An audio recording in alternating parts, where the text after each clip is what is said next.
Shalom shalom, nizere ko mumeze neza mwe mwahisemo Ubukombe TV, televiziyo yawe ikugezaho ibyiza utasanga ahandi. Uyu munsi twatembereye nk'uko dusanzwe tubagezaho ahantu nyaburanga. N'uyu munsi twatembereye twisanga twageze ahitwa Rugende ku mafarasi. Hariyo ibyiza byinshi, amacumbi, amajaride, hariyo amajaride yo gushyiraho amatente n'ibindi, ariko cyane cyane abantu bahise ku mafarasi. Hariyo amafarasi ku buryo ushobora gutembererayo ukanezerwa. Uretse n'ibyo hasigaye hari izindi nyamaswa, harimo inyoni nka otirishe, imbata, dendo n'utunyamasyo. Mu by'ukuri ni ahantu habereye ijisho kandi rwose ndagushishikariza kuba wahasura. Reka dutangire tuyoborwe n'umwe mu bahakora atubwire buri hantu n'ikintu kihakorerwa.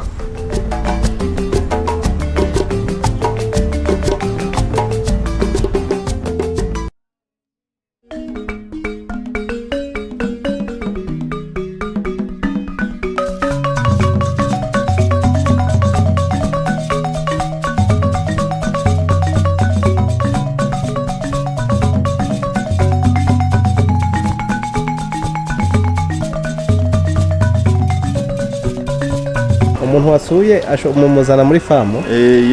Yasuye ari visite, yinjira muri famu, buri kimwe cyose turi kubona kintu cyose agomba kubireba, akabyegera, akabifotora.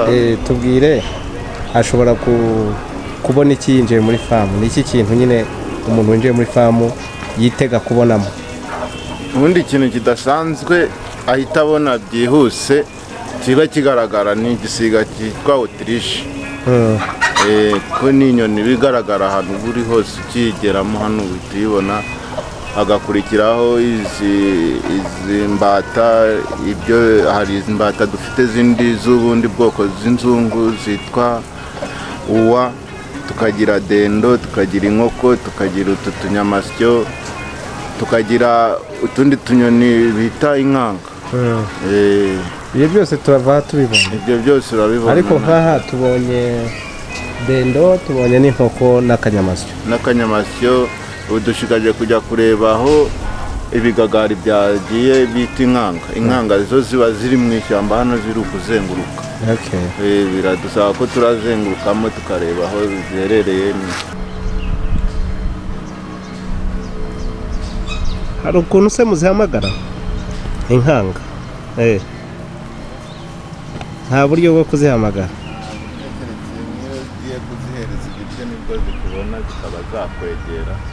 Ariko reka nkwibarize, nkawe ni wowe uzitaho izi nyoni? Ibi byose ngewe nshinzwe nanjye hano muri ibi ngibi, ntwara ifarashi n'izi nyamaswa zindi n'inge zishinzwe. Ni iyihe nyamaswa ishimishijemo hano mu nyoni ariko tutavuze mu bindi? Inyamaswa ishimishijemo hano ni otirishe. ureba otirishe nta bantu bayizi, nanjye n'ubwa mbere nabonye bazingezaho hano ni amahirwe. Tugomba kubitoza tukazajya tubigendaho. Ibi ntabwo bireba gutyo, ntabwo ari kubireba gusa. Bino bitwara abantu. Gifite imbaraga cyakikorera abantu? Imbaraga abantu bafite ibiro 80 kumanuka kizajya kibatwara. Kwiruka kigenda hasi, kigenda n'amaguru, ntabwo cyakuzamura mu birere byatagira umubwira ikibazo kavuga ati cyanzamura byagenda bite. Gikoresha umuvuduko wo hasi kiruka. Mwebwe niki mubona cy'umwihariko kiba hano hantu? Nakundira se kureba hari ubwiza. Abagabo ko baba barateguye, ureba ibi biti biri hano, umuyaga uri hano niwo amaza bashaka abantu benshi.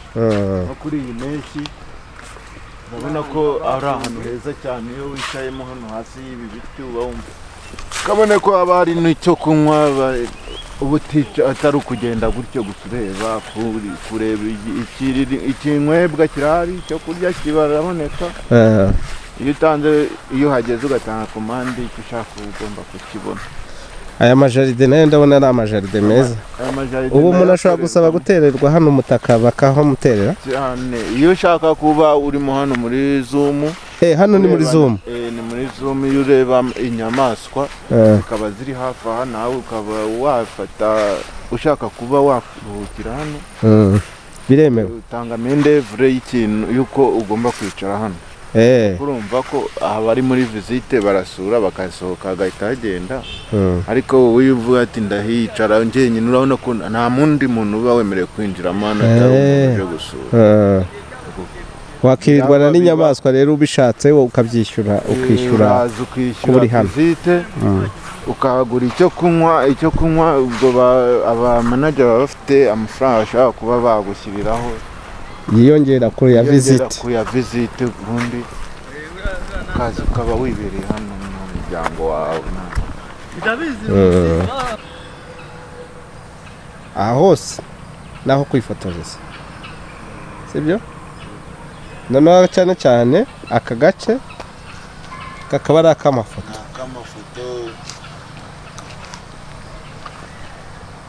aka gace kakaba ari ak'amafoto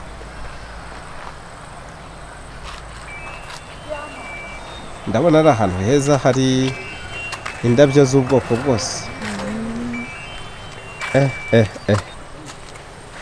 urabona ko amafoto yahafatirwa ari meza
tambuka ukaza hano kuri iki kiraro kigira amafoto meza abantu benshi cyane niho bakunze kuba bibereye baraza bakifotoreza hano iyo bibaye ngombwa urabona ko hano umuntu arahategurira ukaba wahasomera ko kunywa ukahasomera ko kunywa wirebera n'izi nyamaswa wirebera izi nyamaswa zose urabona ko higiye hejuru ubu hareba neza ubwo aha naho hari ikiyongeraho ku mafaranga cyangwa oya ni handi ha visite na visite hano n'ubundi umuntu ahasura uhasura nko nyine nko mu nyamaswa ariko nyine akaba ariho ho kuruhukira urabona iyo uje ukazenguruka kano kantu hari abasaza bajya bakunda kwizira bakazenguruka hano hasi amazi kuri aka kayira bakora agasiporo gake gake bitonze hano hantu ni heza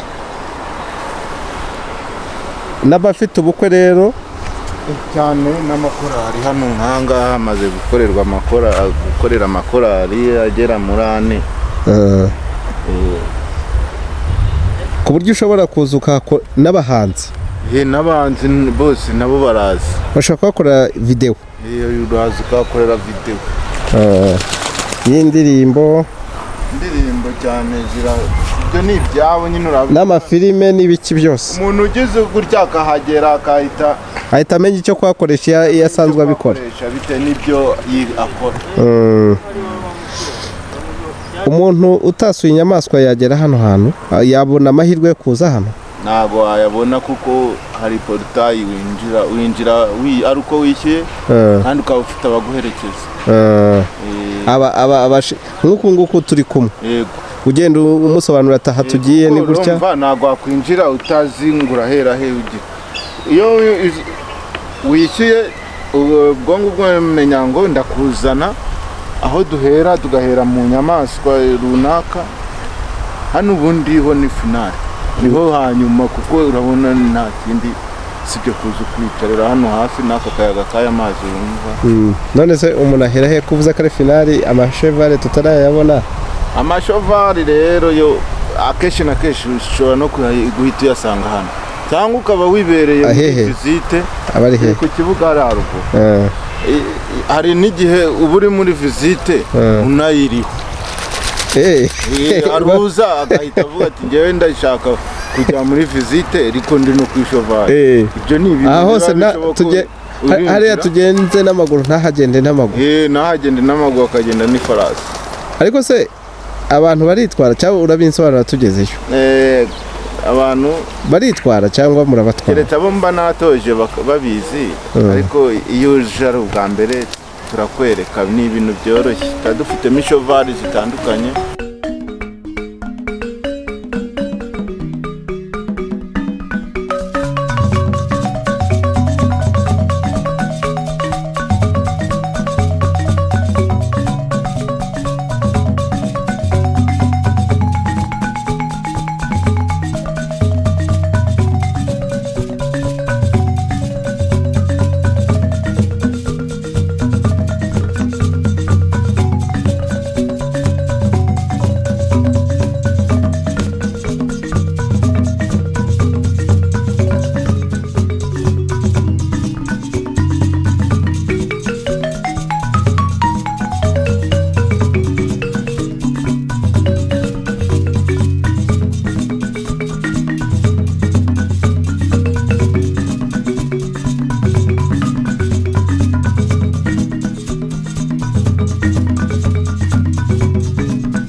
Naho uragenda tubwira tuvuye hehe tugiye hehe? Tuvuye muri zumu tureberamo inyamaswa z'ibiguruka. Ubu tugiye ahantu mu kibuga cy'ifarasi, ahantu dutwarira abantu muri zumu yazo nayo ngari ku buryo tutareba ari nka hano muri ibi biti turimo. Tugiye kujya mu kibuga kigari n'ahantu shovari, ahantu zibasha kwirukankira neza nta gitangira. Iyo tujemo bisaba ngo uba uri kugenda gake, urabona ntabwo wakwirukankamo. Hano hantu hagiye harimo amadizayini y'ubwiza bagiye bashyiramo. Ariko hano nubwo ari muri zumu naho ko mbona hameze nk'ahantu abantu bashobora kwiyakirira. Biremewe aho ngaho uko uhabona. Ubukwe burahaza ugateramo itete yabo bakaba bahiyakira, ntabwo babujijwe kubataza. Ikintu kitemewe ni uko kuzanamo abantu nyine rusange bose. Uwinjira hano, aho kuza hano, iyo uje hano bisaba ngo habeho ya mendevure nyine yo kuba uri ahantu nk'ahangaha hatari abantu. Ugira icyo wishyura. Niba hariya ni igiki mwahasenye? Hari ahahoze igikoni mu rwego rwo kugira ngo babikure mu nyamaswa, babikimuriye ahandi. Urumva ntabwo ku izina yaba n'inyamaswa zirwa zitarasaho impande yazo. Okay. Rugende Park ni ahantu heza cyane.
twari twatumye kutuzanira ifarasi yayizanye.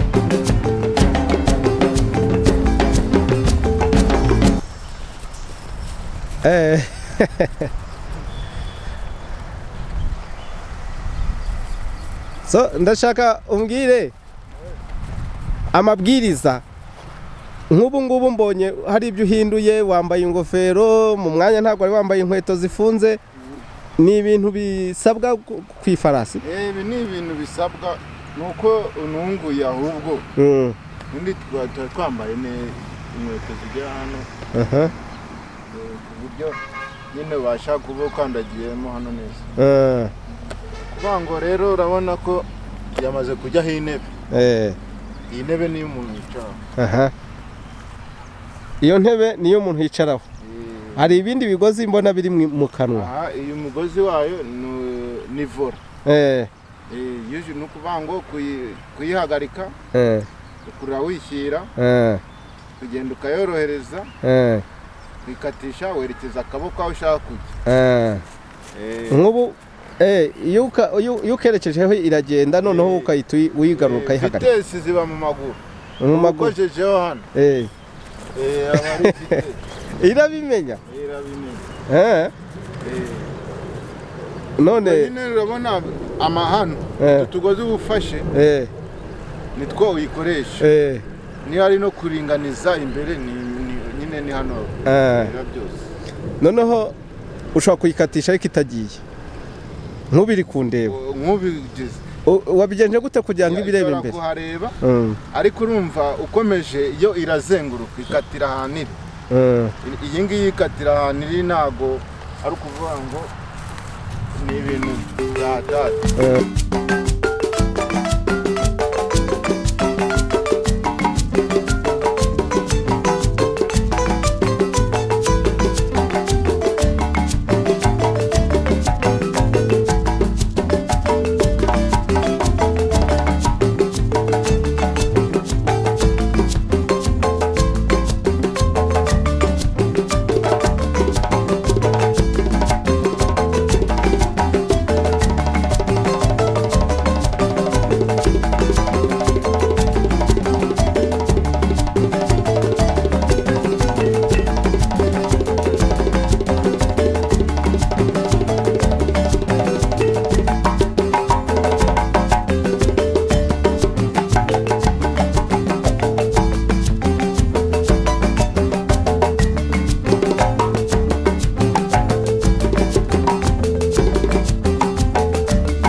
Harimo na volemo hano hagati.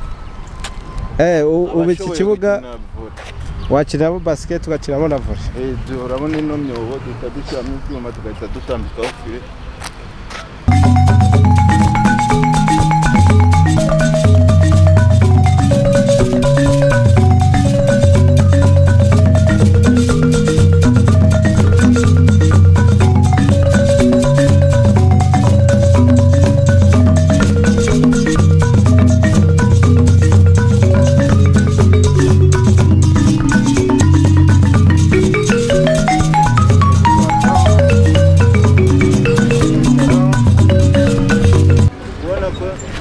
N'abantu bakuru nubwo bajyaho kuko ne byagenewe abana bino.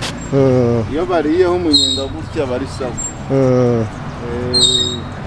None se iyo umubyeyi yazanye n'umwana abigiraho ubuntu umwana ibi ni free byose abigiraho ubuntu. Bino niho handi twavuye nyine iyo ugira ngo umwana urumva ntabwo yakwicara iruhande kuri table ngo bikunde. Akenera ibi ngibi. Aruzakageramo hano haba hari abandi bana n'ubundi imipira bari gukina buri wese ushoboye icyo ashoboye n'icyo. Hano ntabwo hishyuzwa. Basket niba ruzamo hano kuri imyicungo aza kurya umunyenga, niba ashaka umupira wa football turawumuha akabari. Hano nyine naho abantu bundi cyane.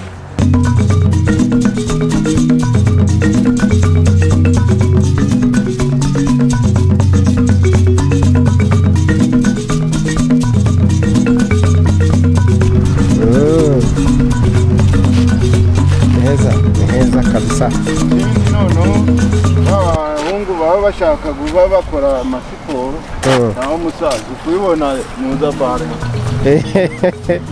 ubwo igihe nayo barayumva waje kwiyakira akafiriti kakaba kenshi ni hano uhita uza kukagabanya ahangaha ubona bare urayizi se ndayishobora bara ariko ibintu byose bya hano ububizi wana none se ko dukorana uri fiti imbaraga uri nazo papa kandi nabonaga reka kumbe uri umusiporutifu cyane ku nose si byo duhoramo nyine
urana nk'uko bimeze tuvuye mu kabari hariya hepfo ahantu hari imyidagaduro no kwisho bari iyo wazanye imodoka ikaba yanduye urakubona ko tugeze ahantu hari ikinamba gende papa ubwo ni ukuvuga ngo urabona imodoka yarangije kumuka nta kibazo nta gukandagira mu byondo uhita winjira mu muhanda wa kaburimbo wikomeza wigenda wajya Rwamagana uhita ku muhanda wa kaburimbo wajya i Kigali uzamukira ku muhanda wa kaburimbo ukaba murakoze mukomeze mwitabire kuzadusura murarebe namwe muzatugire n'amakuru meza murakoze ninde koza neza mu byo mufite muri serivisi zitangirwa hano harimo n'ikinamba muri serivisi dutanga hano harimo ikinamba gifite mashini ibasha kandi dufite imodoka turayisukura tukayishyiraho agasimonize